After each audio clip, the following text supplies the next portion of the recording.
இப்ப நம்ம மோடி வேணாம்னு சொல்லியாச்சு, சசிகலா வேணாம்னு சொல்றோம், டிடிவி வேணாம், ஓபிஎஸ் வேணாம், யாரும் வேணாம், பல நிறைந்த கட்சிகளும் திமுக பக்கம் இருக்கிறாங்க. இப்படி இருக்கிற யாருங்க பல நிறைந்த நீங்க சொல்றீங்க? இருக்கிற பட்சத்தை தேமுதிக நம்மகிட்ட பேச்சுவார்த்தையில இருக்காங்க. இப்படி இருக்கிற பட்சத்துல எடப்பாடி மட்டும் வச்சுமே நம்ம நாடாளுமன்ற தேர்தலில் ஜெயிச்சிட முடியுமா?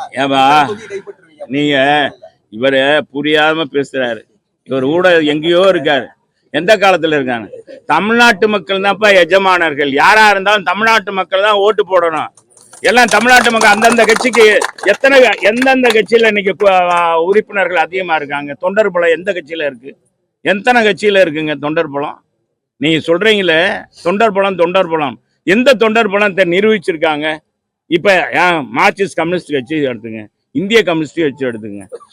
2 சீட்டா குடுசாமி, குடுசாமி, சாமி சரணம் அப்படின்னு, சாமி சரணம் மாதிரி இப்படி சொல்லி வாங்கிட்டு போறாங்க. அதெல்லாம் போராட்டத்துக்கே பிறந்த கட்சிங்க. எத்தனை இங்க தமிழ்நாட்டு மக்கள் எத்தனை தான் அவதிப்பட்டாங்க.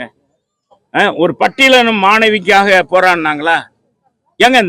எங்க ஒரு ஊழல் பண்ணாருன்னு சொல்லி இதே முதலமைச்சர் பேசினவரை கைது பண்ணி ஈடியில கைது பண்ணி அவரை சிறைச்சாலையா போடுறாங்க. அதை விடுதலை பண்ணணும்னு சொல்லி மார்க்சிஸ்ட் கம்யூனிஸ்ட் வச்சு அத்தனை கூட்டணி கட்சியும் போய் பேசுனாங்களே, அதை மக்கள் மறந்துடுவாங்களா? என்னங்க நீங்க அர்த்தம்லாம் பேசுறேன். ஏங்க நேற்றுக்கு முந்தானம் கூட பாருங்க, நம்ம ஒரு பட்டியலின மாணவியை கொண்டு போய் எவ்வளவு தூரம் வன்கொடுமை பண்ணியிருக்காங்க. எவ்வளவு மோசமான, அதை பத்தி ஏதாச்சும் எதிர்த்து பேசியிருக்காங்களா? இத்தனை போராட்டங்கள் அரசு ஊழியர் நடத்துறாங்களே, அதை கண்டிச்சு இந்த அரசாங்கத்தை கண்டிச்சு பேசுறாங்களா? எதுவுமே இன்னைக்கு அவங்க தோழமை கட்சிகள் எப்படிங்க மக்கள் மத்தியில போய் ஓட்டு கேட்க முடியும்?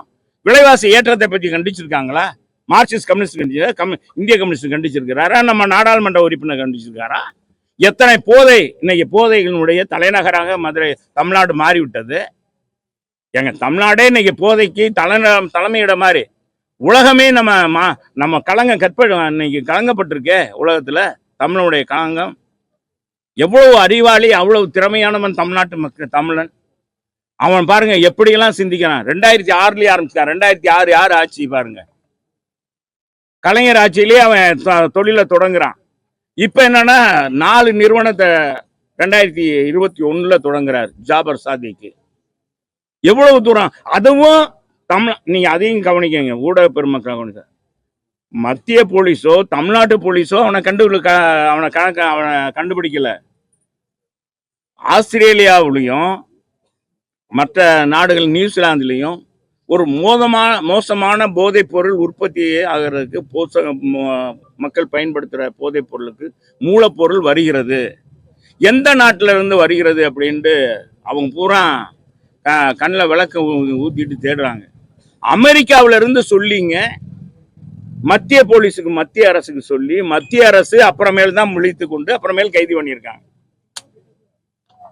இதுக்கும் 15,000 கோடி, இந்த 2 மாசம் 15,000 கோடின்றாங்க. இன்னும் எத்தனாயிரம் கோடி என்னன்னு கணக்கு இன்னும் இனிமேல் தான் பரவாயில்ல பிடிக்க தான் தெரியும். அப்படி இருக்கும்போது மத்திய போலீஸ் சரி, மாநிலத்தில் இருக்க போலீஸும் சரி, இந்த போதைப் பொருள் தடுப்புல இவங்களுடைய கணக்குல இல்லை, இப்பதான் வெளியிட்டிருக்காங்க. அது அமெரிக்காவுடைய உளவு நிறுவனம் சொல்லி அதன் மீது தான் நடவடிக்கை எடுக்கப்பட்டிருக்க ஒழிய இவங்கனால இல்லை.